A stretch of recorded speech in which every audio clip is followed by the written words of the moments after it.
Hello and welcome back to another episode of Critical Reactions with your host Bryan. We're going to wrap up today looking at a track for Pride Month.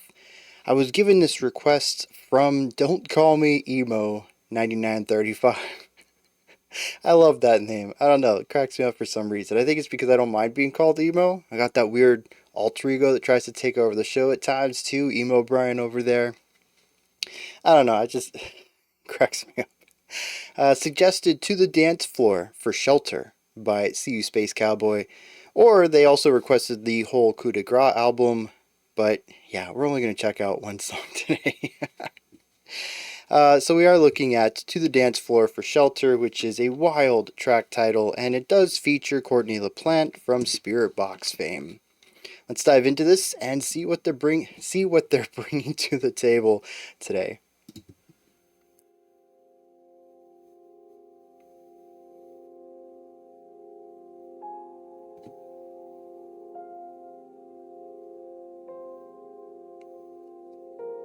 A little bit of darkness on that.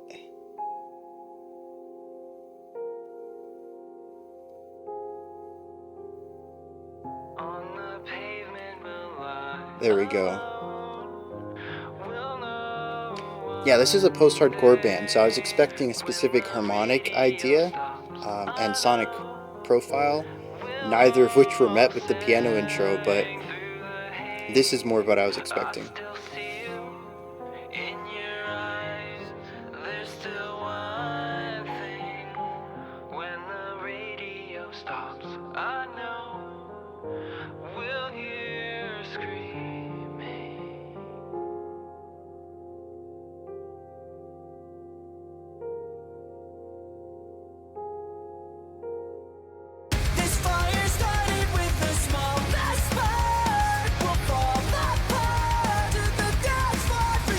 An interesting tempo increase there. Not the same tempo, not double time, somewhere in between.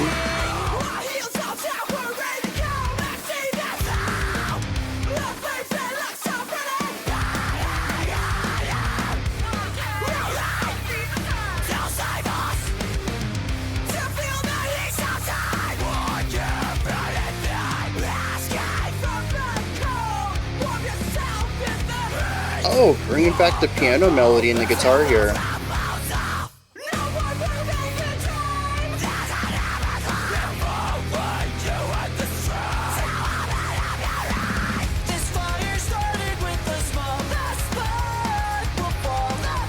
An even more energetic version of this, which also means I think we started off after the outro with our chorus, which is peculiar.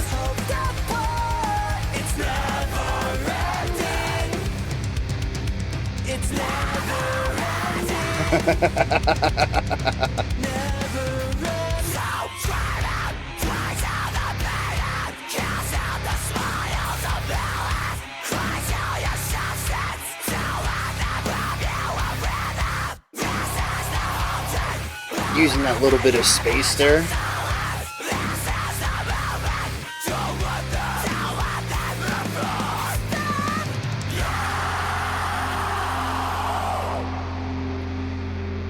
Yeah, that higher pitched voice right before that final layered harsh. Very dissonant. Almost a microtonal pitch that they chose to sing there.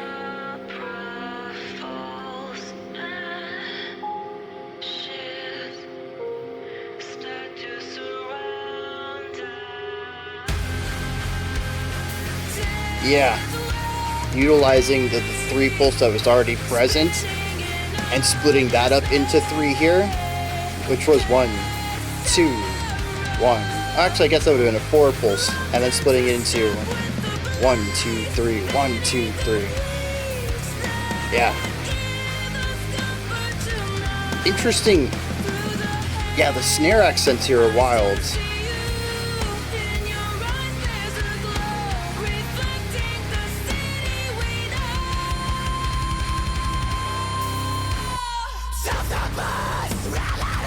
Another very harsh tempo shift.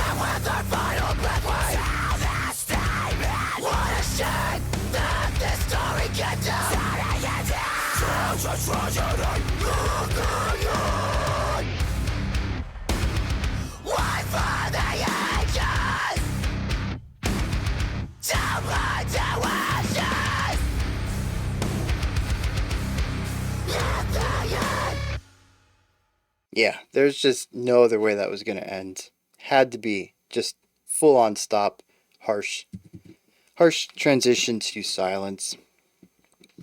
So yeah, it's wild too. Is this a new one? 2 months ago. I'm pretty sure I listened to this album, and this song wasn't very familiar to me though. And I'm not quite sure why. Did I miss it? I don't think so. See You Space Cowboy, ever since I discovered that it was a collab track between them and an entire other band. It wasn't just like featuring the vocalist, like it was both bands playing at the same time. We listened to that a couple of years back, and I was like, oh, dang, this group, they're pretty good. And I've had my eye on them since. I'm pretty sure I listened to their album that came out recently. Might not have been this year, might have been last year.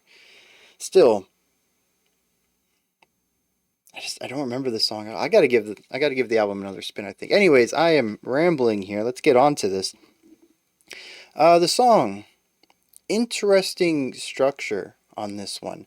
This is one of the first things that stands out to me. We have our piano intro. This actually presents itself as the chorus melody that we will hear picked up later at a faster tempo. At first I didn't recognize it, but the chorus expanded on itself the second time, and it might have been that this piano melody wasn't in the first chorus, because the structure to the song is intro, chorus, verse, chorus, bridge 2, outro. It kind of gets rather linear after we get past that chorus, verse, chorus loop. Not even a loop, it's just that idea. And so I find this to be really interesting, because the reason that the chorus typically gets used before the verse it's to get the hook into the listener's ears early. We see this a lot in pop music, popular rock music, radio rock stuff, even metalcore. Some of the more popular metalcore bands utilize this too, primarily in singles more so than studio-only tracks. But the song will kick off with the chorus, and it's just to get that earworm in your head. It gives it another playthrough, because on the traditional verse, chorus, bridge, chorus, you only hear that chorus 3 times. By injecting it to the beginning of the song, you now get 4 playthroughs of it. And if it is a catchy chorus, even one that people might not like, it's still going to get stuck in their heads, and that's what you want to do as far as record labels go. You just want to make sure your music's memorable, even if it's to a detriment. There is definitely some songs that have been stuck in my head that I hate. Cannot stand them, and I just can't get them out. They're so infectious. They just stick so hard. And honestly, it's kind of what you want. You want to make sure your music's not forgettable. So a lot of popular music has gone that route. We kind of don't get that here. Oh, I suppose there is one additional component to that, is that the purpose of trying to get it into the listener's ear as early as possible is, 1, so they don't forget it, you get that extra playthrough, but 2, so they don't skip off of it. Attention spans are getting shorter. We've moved from, in the world of opinion pieces, right? We've moved from blogs, text blogs, to YouTube videos of 10 minutes of length, into shorts, 30-second, 1-minute reels, or TikTok videos, or YouTube shorts, whatever. Everybody just keeps scrolling. You got to catch attention real quick, so you put the most infectious part at the front of your video. You can even see at the front of your song. You can even see this in movie trailers, where they will have 5 seconds of the most impactful parts in hopes to hook you so you don't swipe off to the next thing. But we don't get that here. We get a very somber, spacious piano melody that takes its time. It is just the piano with a drone in the background, and it just exists for like 40 seconds. It takes a while until we get to the chorus. I find that to be really interesting. I could view it as a type of verse, because that would give us a verse chorus, and then the verse chorus and the bridge. That would set us up a bit more traditionally. But as far as I could tell, the ideas here show up in the chorus later, and that is it. There's very little that in the song proper, when we get to the screamo part, that has anything to do with the piano intro. We do see that piano line show up again in the second chorus, but that's it. So it's really difficult to call it a verse when it has more in common with what the chorus does later. So in a sense, we have a variation on the chorus, and then a different flavor of the chorus, and then a verse, and then another chorus, but it's all done in different ways. And I think that's the part I want to lean into next, because after that second chorus, it is just linear stuff. We're exploring a lot of textural atmospheres after that point. But before that, I really like this idea that we have this piano intro.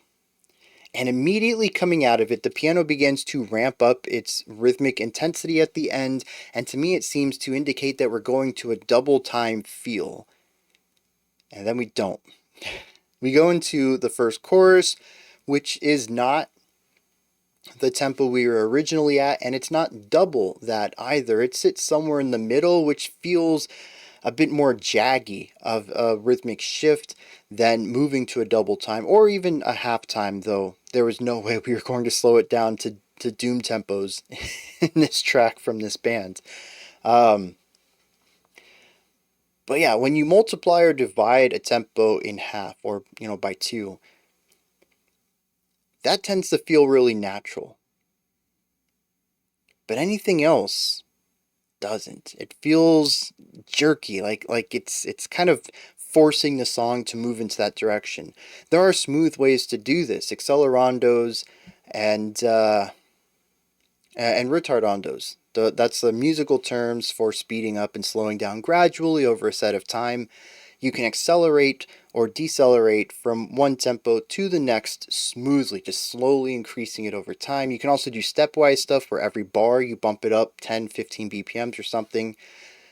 But this is just a very sharp increase. And it's not even, I don't even think it's like 1.5 times. It is something even odder, like 1.4, 1.6, something like that. And it just makes it feel a bit jagged. You just kind of lurch into that next time feel. But from here we have the chorus. And we continue on this beautiful melodic writing with a different type of melody from the vocals, chords out on the sides on the guitars, some pedal tone, rhythmic work on the bass that reflects what the bass kicks are doing, and driving temporal stuff going on in the drums. Rhythmic stuff, sorry, not temporal. And it's just a straightforward kind of pop punk kind of energy right here, and I like that.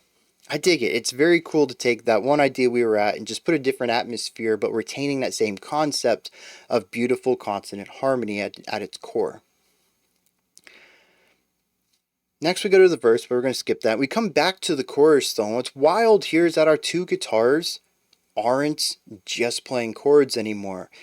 Our right guitar is now playing the lead melody that the piano was playing way back at the beginning. And so we end up hearing the chorus 3 times within like a minute and a half, 2 minutes maybe. Very different styles between them all. One has more energy than the other as far as the two rock forms. One has an additional melody on top of that. And the non-rock version is, well, just that. It's a very small, simple, stripped down version of it on an acoustic instrument. It's very wild to hear this one idea in so many different ways, and I think that helps the song feel a bit more linear than if we just end up hearing the same chorus over and over and over and over in the first 2 minutes of a song. It is really great, efficient writing, where you can take one idea that you've written, which is that piano melody, and end up utilizing it in a lot of different ways, without it feeling boring, which is, the key part of efficiency. It's not just copy paste, you're putting in a little bit more work, but you're working smarter, not harder. This does take us to the verse though. And the verse has more in common with the back half of the song than any of that melodic driven pop punk or melodic driven piano work. This is very texture based. We shift from the melodic vocals to well, we have two types of harshes, but they're both harsh vocals, primarily focusing on the texture of the vocals, the type of rasp or fry crackle that's part of them. There's really isn't much pitch. There is a higher and a lower one, but they're not really aiming for any specific pitch there. Having the back and forth is kind of nice at times, but that just helps increase the diversity of the palette more so than introducing anything melodic to it or aiming for any sort of harmony. The guitars are super focused on dissonant harmony right here. They will choose two notes that clash, usually on the higher pitch side of things where there's more wavelength movement. Again, I'm not a scientist, I'm a musician. But higher pitch notes, when they clash, tend to sound more dissonant. They have more of the warble to them than lower pitched notes.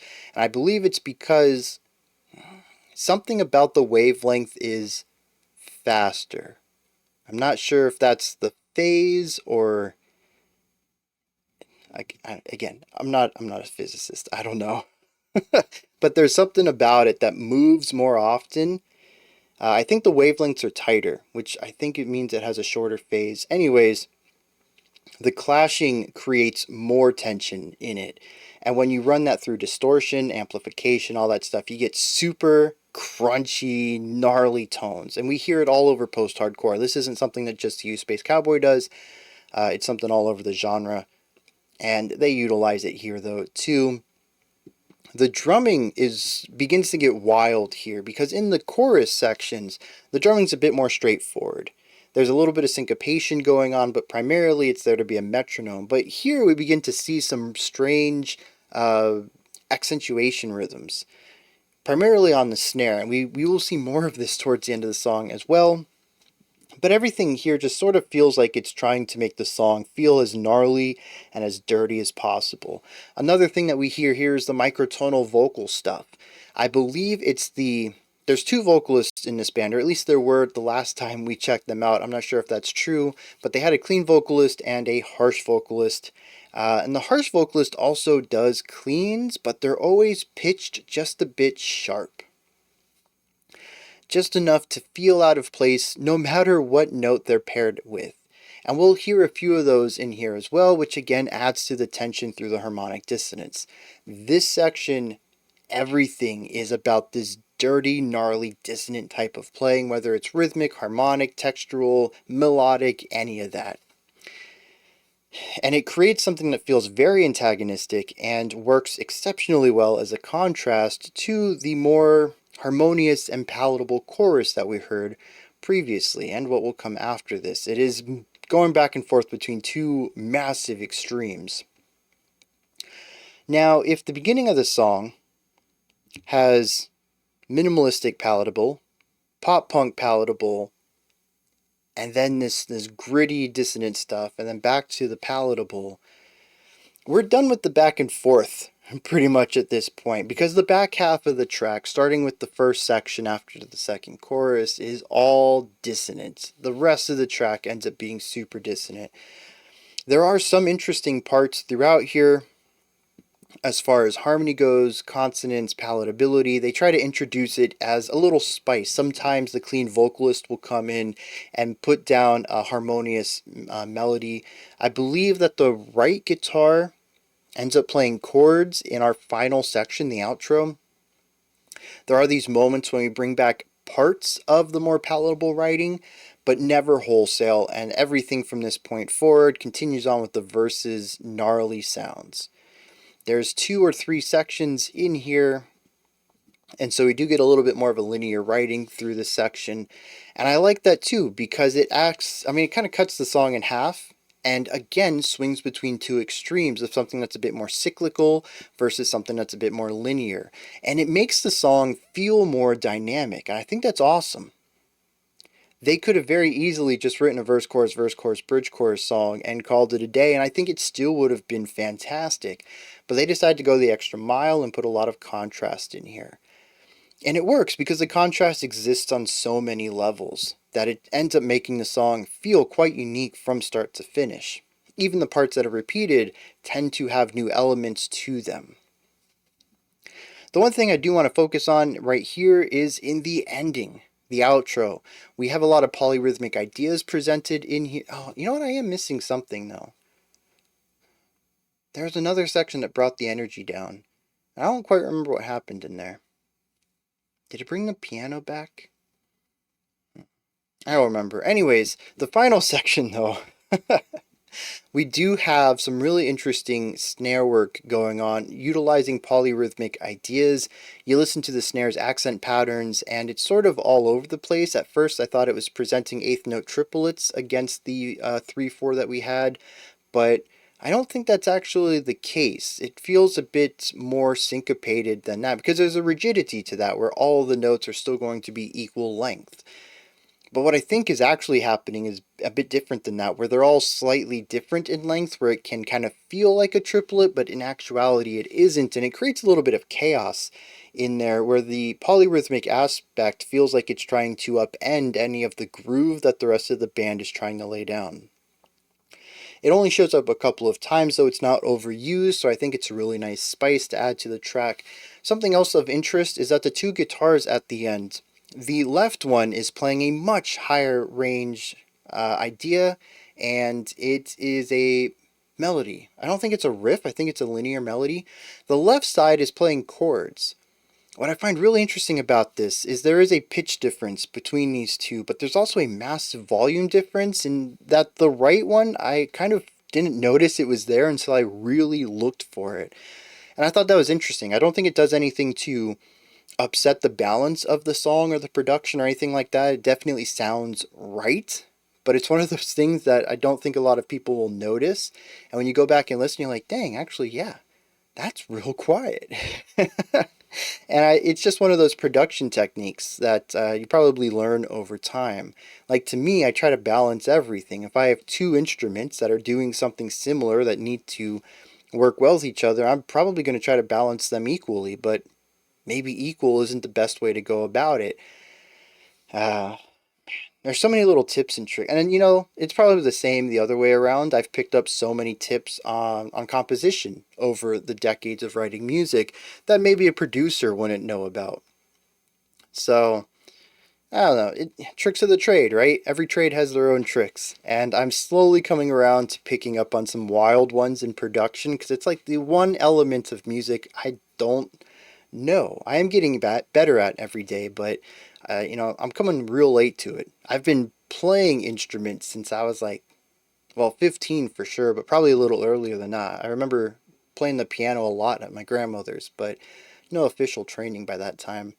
And I've been writing music since 18, 19, 20, so I have a lot of time with those. Production, I started a couple years back, so I got a lot of catching up to do.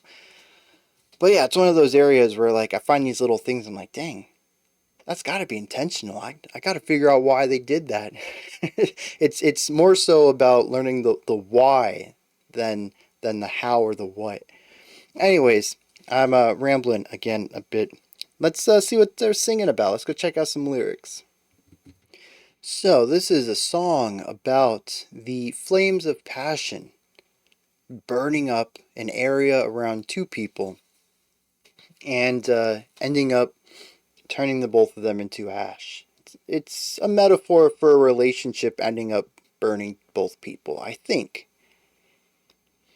It doesn't really point to any sort of negativity between the two. There's no animosity between the two characters, but that's the only way I think I can read the end of this metaphor, as their passion ends up burning everything around them.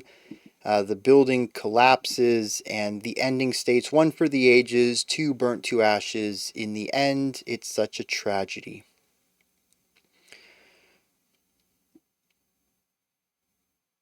Maybe. I don't. I don't know. Again, it's hard for me to read it any other way, but the way that it ends, it really feels like it should be a positive element. This relationship was positive. There's nothing toxic in it, and yet they still burned each other. I don't know, man. I'll take some insight on this if anyone has any thoughts about this. I'm going to dig into a couple of stanzas here. One thing I did find interesting is that lyrically, this follows a verse chorus pattern. I'd love to know where this happened. Because musically, we started in the chorus with the first set of lyrics. So that's kind of wild to me. Definitely something I gotta give another listen. Um, but it says, the chorus. This fire started with the smallest spark and will fall apart to the dance floor for shelter. This pose of passion to ignite the start as hopes depart, it's never ending. Um, we have the second verse says, our heels all tap and we're ready to go. Let's see this through. The flames, they look so pretty, burning higher. Well, okay, all right. We'll feed the fire. Don't save us. To feel the heat sometimes, I'd give anything. So it's about how in this relationship, everything burns. They're on the dance floor. There's this flames of passion, to use that as a metaphor, but also something a bit more of a physical representation here. And he says, to feel the heat, I'd give anything. I like that idea. Just to be happy. Maybe there is a negativity to this, that the heat of this relationship isn't always positive, but just to be in the relationship is something that they yearn for. And then, of course, it says, escape from the cold and warm yourself in the heat of the moment till the roof blows off. No more moving in dreams. There's an amber glow. If only you had the strength to open up your eyes. And I'm curious about that final line. Maybe that is supposed to be alluding to the idea that they're not viewing reality. If they actually saw the situation for what it was, they would see that this building is collapsing around them. The roof has been blown off from all the heat. They're still dancing on the dance floor. They're still enjoying themselves, but they're in danger. And if only they could open their eyes. Maybe there are parts. I must have missed some of this. I read the lyrics twice through, but I don't know, like I've said before, reading them in my head is very different from reading them out loud. Things click when I say things. I don't know. Maybe I just got to start reading them out loud to myself. We come to the bridge, and this begins to look at some of the negativity around them. But it says, so scream out and swing to the beat. I kind of took this to be about a release of passion, just to have so much happiness that you would scream, and swinging to the beat. Swing, there's a lot of dance that goes along with swing, but it might actually be about anger and taking a swing while still being in the dance of the relationship. It says, cast out the smiles of malice and cling to your substance. Don't let them rob you of rhythm. This does seem to take a bit more of a negative view of one of the people here. Later on it says, we watch as the candelabra falls, ashes start to surround us, but still dance with me, spinning in our dismay, locked into step with the blaze, fanning the flames that give us comfort tonight, and through the haze I still see you. In your eyes there's a glow reflecting the city that we know. From here, they die. They have their final breath, and people talk about how it's such a tragedy that this came to this sort of end. And of course, we get the final line here, one for the ages, two burnt to ashes in the end. I do think that this captures a lot of the... Ooh, no, actually this works really well with the music, because it captures the beauty and chaos of this relationship. How there are these good moments where the people feel great being in step with one another, having this dance. But there's also a chaos to it. There is animosity between the two of them. It isn't perfect. On the other side of things, we have these two extremes, the beauty that we see in the intro and the chorus, and then the gnarly side we find in the verse and the bridge. And I think one is supposed to represent the illusion, how they feel things are in the relationship, and the other is the reality, which is the building burning around them, and how they're very different from one another. Obviously, one's about safety, one's about danger. And so we have the clean and the beauty and the palatable, and the gnarly and the disgusting and the gritty. On the other hand, though, SeeYouSpaceCowboy always likes to use these extremes, so I don't necessarily know if I can attribute the song specifically to that reading, but it does work very well, and if anything, this might just be a really great set of lyrics to apply to the style of music they typically play, which could show some intention there. I completely forgot, though, that Courtney LaPlante was featured in here, and I have no idea where she was featured. I'm going to have to give it another listen because I'm thinking back. I know she does harshes. I don't think I heard her cleans anywhere in here, which means she probably did one of the harsh vocals, right? And they did have a lot of layered harshes in here. Y'all will have to let me know. Where's Courtney's lyrics in this? What parts did she sing? Or maybe she played an instrument. That would be a bit unusual, featuring someone who's really well known for their vocals. I don't think I've ever seen her play an instrument. That doesn't mean she can't, but again, it would be a very unusual feature. It's probably vocals, right? Someone point that out to me. Anyways, those are my thoughts. See You Space Cowboys to the dance floor for Shelter. Let me know what you thought of this track. If there's anything that stood out to you, anything you'd like to add on to what I said, correct me on, maybe just give your own thoughts, opinions, and perspectives about it. Toss all that stuff down in the comment section. Above that, in the description box, you'll find a link to Linktree, which takes you here to this menu. You can find links to my music, ways to support the channel, a link to the Discord server, and so much more. Above that, if you could, like, subscribe, and ring the bell. I greatly appreciate all three of those. That wraps it up for today. I'll be back tomorrow, though, 5 p.m. Eastern Standard Time, 9 p.m. UTC, as usual. We're going to wrap up this week's theme of jazzy drumming, but not in jazz. And we're going to check out our final Pride Month request for Pride Month. Yeah, because the month's over, right? Dang, where did June go? I don't know. Until next time, though. Remember to be critical, not cynical, of the music you listen to, and have a fantastic morning, afternoon, or evening, whenever you choose to watch my videos.